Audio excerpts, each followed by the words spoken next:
Annex A5.14, information transfer. So here's the thing.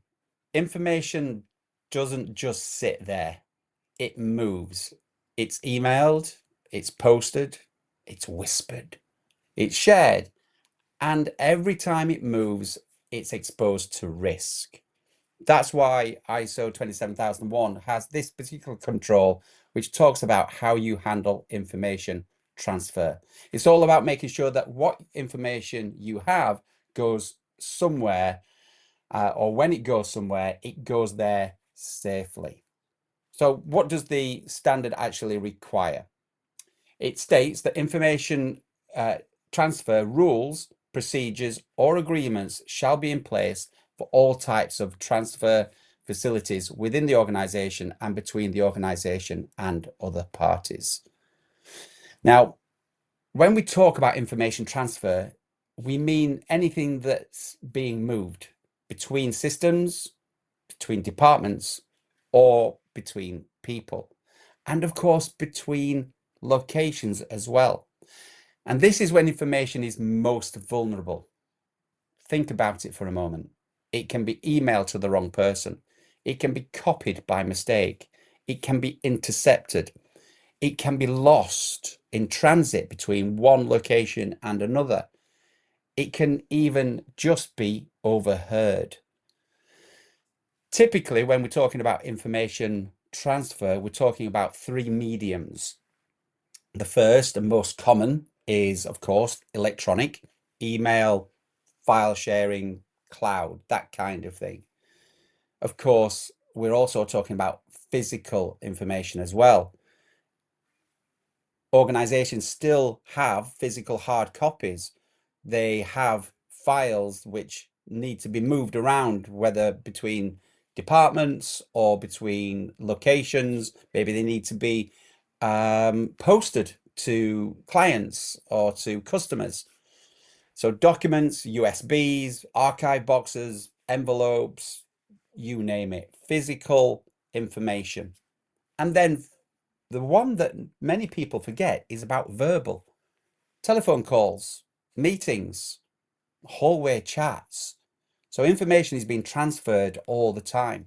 There used to be a saying in the Second World War that loose lips sink ships, meaning that if you are talking about maybe confidential information where other people can hear you, then it could lead to some significant negative effects. Obviously, during World War, that could mean losing a battle or indeed the war itself. But it's still relevant today.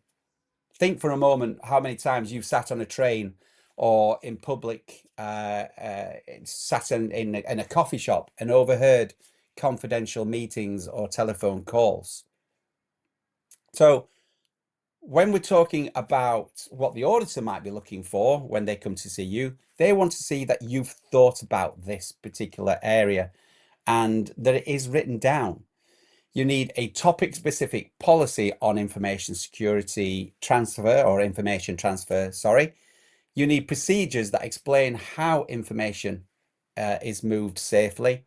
And you need agreements with third parties that cover how information will be transferred. Now, the policy itself, it should be, as all policies should be, first and foremost, easy to understand. It should be written in your language so that your team and your business can understand it and they can embrace it and they can follow it. Now, it should also cover how to determine what transfer data will take, what basis it will be transferred. What it will be based on is your classification that we talked about in Annex A5.12. So your classification scheme. So how that information will be transferred. What the requirements are for any physical transfer. Again, e.g., it might be that you would talk about the need for any physical transfer of information shall be appropriately protected and that you will only use a recognized medium or courier. So that when you talk about the procedures, you'll talk about it being done in recorded delivery, for example. From an electronic perspective, when it comes to your policy, you'll talk about the fact that information will be transferred in an encrypted format, and you will apply digital signatures. And the verbal communication guidelines will be very simple, that you will state that confidential calls and meetings should be conducted in a secure environment, e.g., not in a coffee shop. Just remember that verbal communication really does matter. This is one of the areas that often is missed, and auditors will pick up on.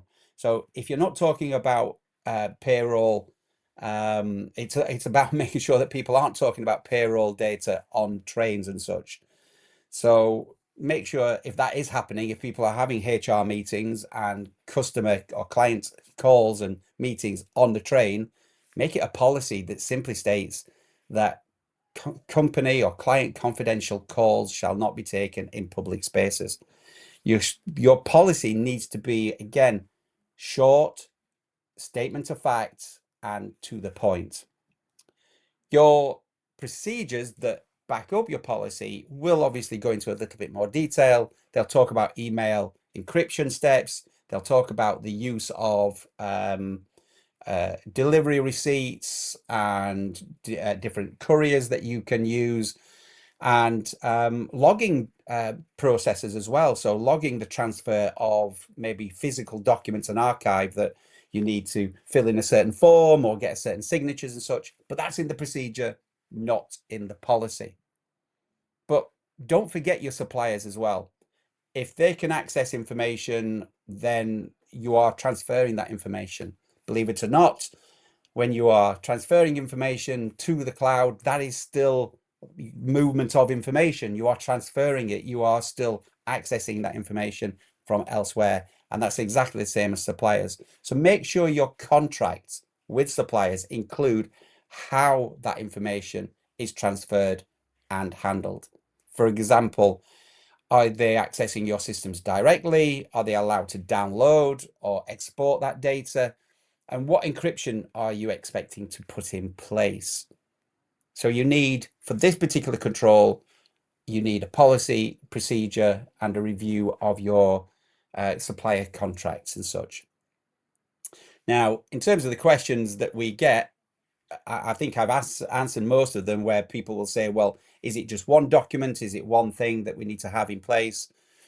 Make sure that you have a policy, you have a procedure. You might have guidelines as well, but that's taking it to the next level. Is it possible to get this wrong? Well, again, just like many of the controls, only by ignoring it, because this is one of those controls that will always be in scope, because you are always going to transfer information, either physically, verbally, or electronically. It's not a difficult control to do. So there you are. It's a very easy policy to implement, because information is always fluid. It's moving all the time. So you're going to have to do it. That's Annex A 5.14, information transfer.